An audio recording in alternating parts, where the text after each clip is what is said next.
मी सभागृहातला असा सदस्य आहे की कधीही कुणाचा जास्त वेळ घेत नाही, पण दुर्दैवानं दोन्ही पार्टीच्या बाजूने आमच्या पक्षाला वेळ दिला जात नाही, याबद्दल खेद व्यक्त करतो मी.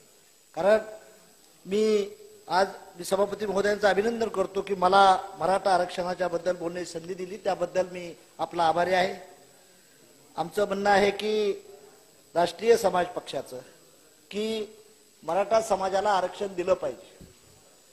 मराठा समाजात देखील गरिबी आहे, सर्व ठीक आहे, त्यांना आरक्षण मिळालंच पाहिजे, या मताचा राष्ट्रीय समाज पक्ष आहे. परंतु ओबीसीच्या आरक्षणाला धक्का लागला नाही पाहिजे.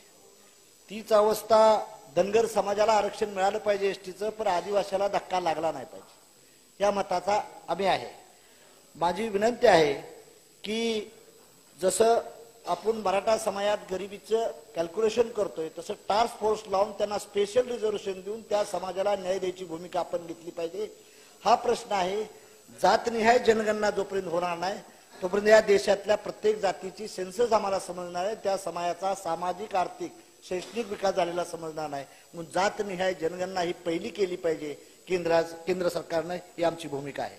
आज या देशामध्ये 52% ओबीसी समाज राहतो, परंतु 9% सुद्धा रिझर्वेशन त्यांना मिळालेलं नाही. म्हणजे हे फेल्युअर कुणाचं आहे? डेमोक्रेसी म्हणून लोकशाही आम्ही म्हणतो, ज्यांनी ज्यांनी या देशावर राज्य केलं त्यांनी या समाज घटकाला वंचित ठेवण्याचं पाप कोणी केलं ह्याचा देखील चिंतन आणि मनन झालं पाहिजे. आमचं म्हणणं आहे जातनिहाय जनगणना व्हावी आणि ही तामिळनाडू राज्य, बिहार राज्य, जिथं शाहू फुले आंबेडकरांचं राज्य म्हटलं जातं, सर्व पक्षाचा पाठिंबा असतो, काँग्रेसचा, बीजेपीचा, साऱ्या पक्षांचा, तरी आरक्षणाचा प्रश्न मराठ्यांचा, धनगरांचा, ओबीसींचा का सुटत नाही, ही मोठं समजण्यासारखं कोड आहे.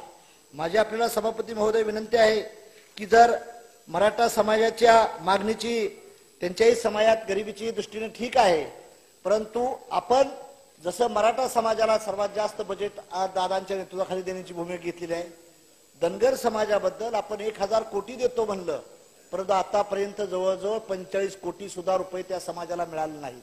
हे समाजाचं भलं कसं होणार? परंतु ओबीसी मधल्या काही जाती अशा आहेत की त्यांना 0% रिझर्वेशन मिळालं नाही. मग त्यांचं कोण बघणार आहे?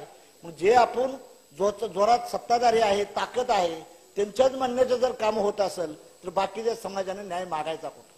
म्हणून जातनिहाय जनगणना झाली पाहिजे. जिसकी जितनी संख्या भारी उसकी उतनी भागीदारी के हिसाब शासन प्रशासनात त्यांचा हिस्सा मागायचा. मग आजपर्यंत जात जनगणना का होत नाही? एका बाजूला धनगराला आरक्षण मिळावं म्हणून राज्य सरकार किंवा केंद्र सरकार प्रयत्न करतं आणि दुसऱ्या बाजूनं याचिका टाकली जाते की त्यांना ह्या समाजाला आरक्षण मिळू नये म्हणून. दादा, नारी संघटनेच्या वतीनं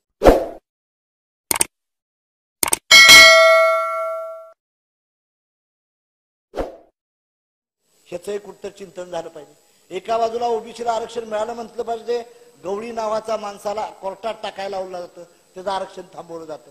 म्हणून माझी आपल्याला विनंती आहे की ह्या समाजाला खऱ्या अर्थानं जर न्याय द्यायचा असेल तर 2022 एप्रिल 1918 साठी जो कायदा बनला होता की आरक्षणाचा हक्क हा केंद्राला गेलेला आहे, हा चेंडू केंद्राच्या ताब्यात आहे.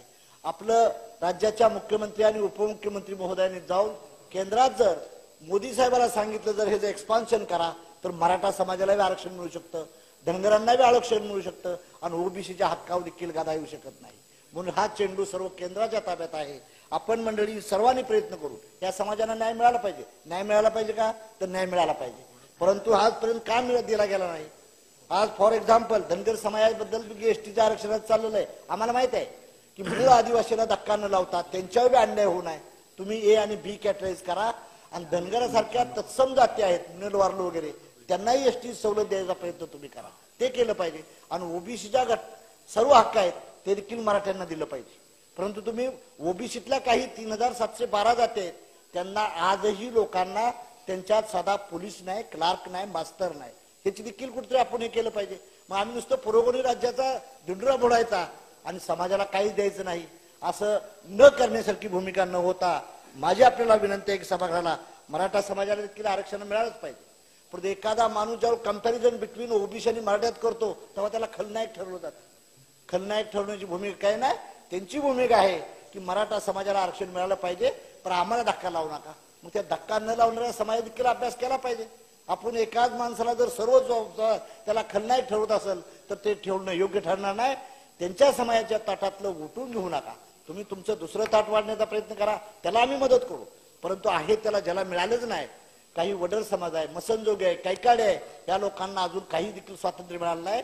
कसली स्वातंत्र्य मिळालं, कोणाच्या पाठीचं मिळालं, ह्याचा प्रश्न विचारला तर त्या समाजाची भागीदारी. रिझर्वेशन मतलब रिप्रेझेंटेशन आहे, भागीदारी आहे. मग आमची भागीदारीचा वाटा चोरला कोणी? आमचा भागीदारी गेली कुठं? सहकार असेल, कोऑपरेटिव्ह असेल, एज्युकेशन असेल किंवा पॉलिटिक्स असेल, ठीक आहे. राजकारणाचं आरक्षण तुम्ही बाजूला देऊ नका, पण राजकारणाच्या आरक्षणावर बाकीची डेव्हलपमेंट काय? उद्योगपती किती आहेत आमचे, संपादक किती आहेत, इलेक्ट्रॉनिक मीडियामध्ये संबंध किती आहेत, तर ह्यात झिरो देखील आकडा येतो, झिरो आकडा येतो.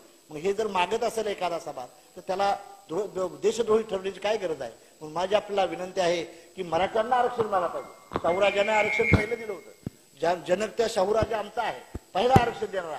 परंतु त्याचबरोबर अशा तत्सम जाती आहेत की त्यांना स्वातंत्र्याची पहाट देखील बघायला मिळाली नाही. त्याचा उलट तर ह्याचं उत्तर आहे की राज्य सरकार आपलं काय करू शकणार नाही. राज्यातल्या नेत्यांनी जाऊन दिल्लीला बसून जर हा प्रश्न सोडण्याचा प्रयत्न केला तर हे प्रश्न सुटल आणि मराठा, धनगर किंवा ओबीसी आरक्षणाचा प्रश्न सुटल, एवढी अपेक्षा व्यक्त करतो. आपण बोलण्याची मला संधी दिली त्याबद्दल आपला ऋणी आहे. सभागृह आता 11 वाजेपर्यंत